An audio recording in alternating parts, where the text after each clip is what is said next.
Get fast, reliable internet for any budget. Now qualifying customers can get Xfinity Internet free through the Affordable Connectivity Program. That's right, free high-speed internet from Xfinity. And Internet Essentials customers can get equipment included at no extra cost. Get started today. We change our minds every day.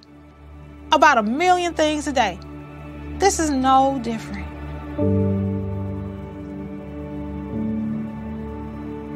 You can't be afraid to be wrong. You can't be afraid to say, you know what, I'm just going to rethink this thing. People are not dying getting the vaccine. I better rethink this thing. I'm going to go call my doctor and have a discussion one more time. It is okay to change your mind. Moms and dads, listen. You're not the problem, but you are part of the solution. And this podcast is here to help you reach with your troubled child. Known as the Teen Whisperer, Jason Clopton counsels young adults and has a proven track record of reaching kids when parents can't. Listen and take notes. This show will help you figure out what's bugging your baby and build a bridge to a better relationship with your kids. Greetings, everyone, and welcome back to another installment of the Teen Whisperer podcast. I am your fill-in host, Brandon Jones, filling in for Brother Jason Clopton as we continue to have this great podcast move forward. And if this is your first time seeing the podcast, be sure to subscribe and check out some of the previous episodes. Right now, we are going to close out on a 4-part series that talks about emotional, intelligent parenting. Yes, emotional, intelligent parenting. Emotional intelligence is something that's been around for quite some time, a little over close to 30 years now. And it's usually talked about in the areas of self-development, in the areas of psychology. And one of the things I wanted to do was bring it into this area of parenting, especially parenting teens and young adults. One of the things that we can do is one of the things we have to do, let me reframe that, is we have to make sure that our emotional intelligence is at a good level to engage with these young people. These two generations that we're dealing with, these generations of Gen Zs and then now the Alphas that are coming up, are two different generations that we have not experienced, where they have been developed completely around screens. This is the most socially active generation that we've ever seen in this lifetime. And this is these two generations are probably the most in tune with their mental and emotional health than we've ever seen. And a lot of that is due to the destigmatization of mental health and how it's talked more about in schools and other places. You know, we see celebrities talking about their struggles with mental health and even chemical dependency.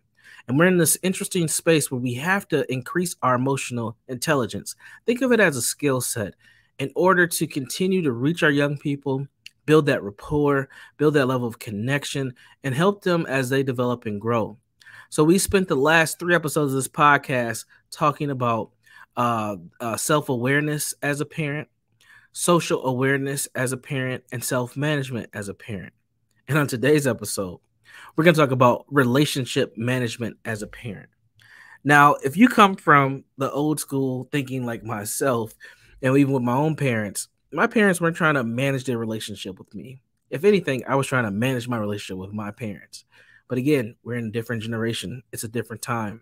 We relate to young people a lot differently. So in order to do that, we're going to cover, I believe, 6 things around relationship management when it comes to being a parent. And it's important for us to cover these 6 things and for you to think about how you display these things in the work that you do or just in your life with the young people. Because this group of young people, they will test you. They will test you in ways that you never would have thought you'll be tested as a parent. And it's just not because they're bad or that they're, they're defiant and they don't believe in you as a parent. It's just who they are socially and where they are socially. Doesn't mean that it's a right or wrong. It just means that we have to respond differently as parents. So let's get into the 6 areas of relationship management when it comes to emotionally intelligent parenting. The first area is influence. Now, as a parent, you have a natural built-in influence around your child. However, there are things that can happen that can disrupt that. Various different levels of trauma, adversity. If you have a child that may have a disability or so, or may have been may have felt like they've been abandoned. Maybe they spent some time living with another family member or a family friend, or even been in the system involved with like foster care. That level of influence can be disrupted. Another common thing that can disrupt that level of influence is when you have young people who are part of homes that are split. So you have one biological parent in one home and another biological parent in the other. Your level of influence can be compromised in those types of situations. But let's say none of those situations happen. Let's say you have an intact, quote unquote, intact family. Everyone who's supposed to be there is there, and everyone's engaging the way they're supposed to.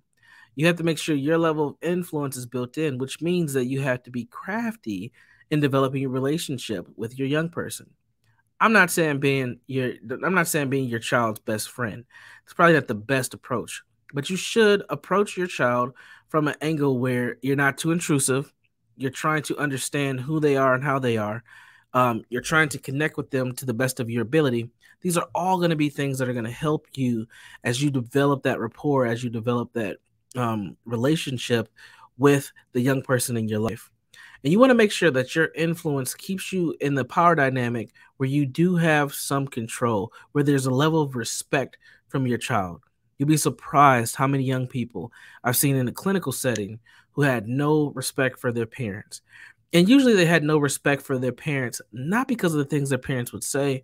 It was almost always because of the things that their parents did. Their parents were being hypocritical. Their parents were telling them to do things and they weren't necessarily living up to it.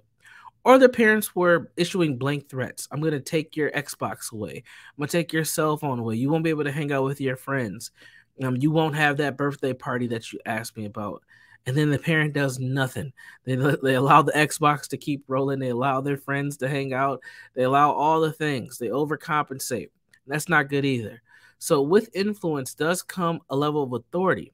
When you're a parent and a caregiver, it doesn't mean that you're abusive to your child, but it does mean that you step in when you need to, and you can have somewhat of control and dictate what goes on with the young person in your life. The next area is what we call inspirational leadership. And this is all about living out what you preach. So many parents don't necessarily do that. But you want to be seen in the eyes of your child as a leader, as someone who cares about them, someone that they want to take bits and pieces from and apply to their own life, someone that they desire to be like when they grow up. And you want that to be you over a stranger or some celebrity. And the reason for that is they don't know those people. They may never meet those people. They may only see what crafted message has been given to them from those people. But they see you every day. They know you. They can talk to you. They can tell you their secrets. You can help them. You know them by name. So your level of influence there is much more significant than any celebrity, than any person that they find as an influencer in their life. You should be the main influencer. So that inspirational leadership comes from you living by what you say and what you do, and you being that model for your child to be within this world. The next area is what we call coach or mentor. Now, most parents don't think of themselves as coaches. Most parents don't think of themselves as mentors, but you should, because there are going to be times where your child needs that motivation. They're going to need that inspiration. They're going to need that level of encouragement to pump them up and keep them moving forward. That's all about the coaching, helping your child push through adversity, push through the troubling times, push through the resistance. And then they're going to need that mentoring. They're going to need that person that they can come to bounce ideas off of, to ask if they did the right thing, to ask for advice. You should be the first person they think of when they want to do that. And it's important because, again, your word is bond with them. Your word means so much. And when you let your children down, that's when you start to see children go all different types of directions. But when you show up for them, when you live by your word, that's when they believe in you. That's when they continue to respect you as their parent. And things tend to move in the right direction. The next area that we're going to talk about is conflict management. Now, this is an area that is extremely important for anyone, whether you're a parent or not, because in this world, we're going to face challenges. Everything's not going to be okay. Stuff's going to happen. And we have to be able to have some good conflict management skills. We have to have different tools to deal with conflict. I see so many young people that they only know one way to deal with conflict, and that is to exert violence. That's to yell, swear, start striking at people. That's not always the appropriate way to deal with things. Now, sometimes you may have to defend yourself, and that does happen. But most of the time, the conflict that a lot of the young people that I've come in contact with, a lot of the conflict they deal with does not require that level of intensity or violence. And being able to understand how to manage conflict is important. Being able to understand how to manage conflict with your child is even more important. We just can't go around beating your kids all the time, right? Spankings are not going to work effectively all the time. I know you want to. That's how a lot of us grew up, but it's not the only tool in the tool box. Also, I would say, putting kids in timeout is not the only tool either. The punishment, quote unquote, or the way to deal with the conflict should be based on the child, based on their personality. You know what your kid likes and doesn't like. Use that to your advantage to help them when conflict management needs to be implemented. A lot of times parents just want to resort to the butt spanking, and that doesn't work for every kid. Some kids, it's one time, last time. And in some kids, it happens so much that it almost becomes abusive. So you have to be very careful with how you're utilizing conflict management skills. And I would say another thing about conflict management skills is you have to make sure you're taking care of yourself in your ability to manage the conflict. A lot of parents lose it. Their mental and emotional health is all over the place themselves. And when it's time to do conflict management, they're doing things that that they would never think of, right? Slapping kids, swearing at them, doing all types of stuff that is a little irrational. So you have to make sure your mental is in a good space when you're engaging your youth. The next area we're going to talk about is teamwork and collaboration. Teamwork and collaboration. There are millions of parents out there in the world. There are thousands of parents right where you live, around you. Do not be afraid to learn from other people, connect with other people, build a network, talk about how things are going, and sharing what your parenting style is and what's actually happening, the situations and scenarios that take place within your family dynamic.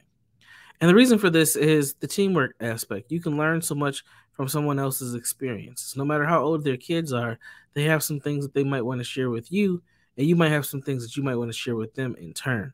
So that collaboration and teamwork is important. But one of the main people you want to collaborate with and team up with is the co-parent. We can't forget the co-parent. And when I say the co-parent, whether you're together or you're not, I think co-parenting is one of the key things that needs to be focused on when we talk about helping young people develop and grow. And having those co-parents be on a good rhythm with one another. You don't have to agree on everything, but the rhythm has to be right for the child to develop.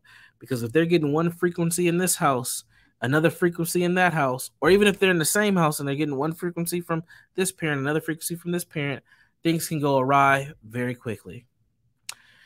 And then the last area in relationship management that we're going to talk about for today is to be a change catalyst.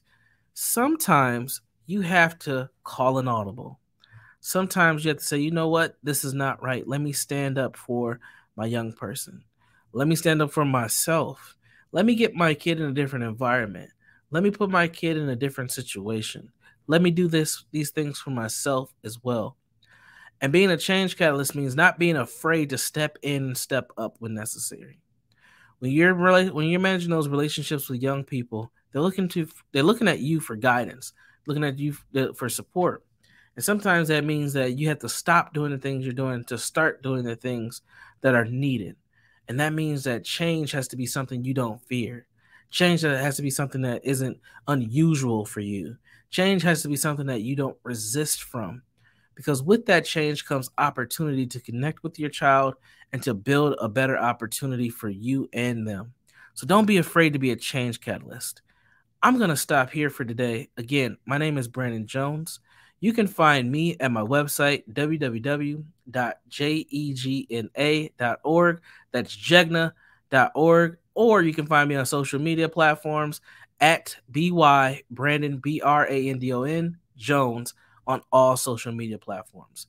This has been another episode of the Teen Whisperer podcast. We have just closed out the 4-part series on emotional intelligent parenting. Please be sure to share this series with others. Be sure to like and subscribe to the channel, and we'll be back for another installment later. Take care. You've been listening to the Teen Whisperer podcast with Jason Clopton, known to his clients as JC the Counselor. Check back every Tuesday for new episodes wherever you listen to your podcasts. Find out more and connect with Jason at ShalettaMakesMeLaugh.com. At Hy-Vee, we take pride in being part of the communities we serve. In 2021, we donated more than 14 million meals, and this year, we're committed to doing even more. For over 90 years, we've been the place that people turn in time of need, and we take that very seriously. That's why we're loading our semis full of food this week and making deliveries across the Midwest to help families this Easter. To join our effort, simply donate when you're at the checkout. Together, we can make a big difference for those in need. For millions of Americans, the pandemic impacted our financial situations, and a lot of people lost their jobs. But that should not mean you have to lose your house if you can't pay for your mortgage. Listen, no need to feel ashamed if you missed a payment or 2 or 3, because there's a local organization that's willing to help you get caught up on those payments so you can keep your home. Let me tell you about the Minnesota Home Ownership Center. It's a nonprofit whose sole purpose is to prevent you from going into foreclosure. The Minnesota Home Ownership Center has a network of organizations around the state to review everything with you, explain your options, and then advocate for you to get the help you need. And get this, they won't charge you because it's all free. Check out hocmn.org or give them a call at 651-410-1086 to set up an appointment. You worked hard to get into that house. Let Minnesota Home Ownership Center help you stay in it. All right, did you know I was the Mommy Slam Dunk Champion? Really? Yes, really don't sound so surprised. Let's see it. Oh, you're ready. All right, here we go. Let's hear the crowd. So go to right, go to left, fake a mom. Mama, go up, mama! She did it. Again? You can't avoid gravity, but United Healthcare can help you avoid financial surprises by helping you compare costs and doctor quality ratings. United Healthcare.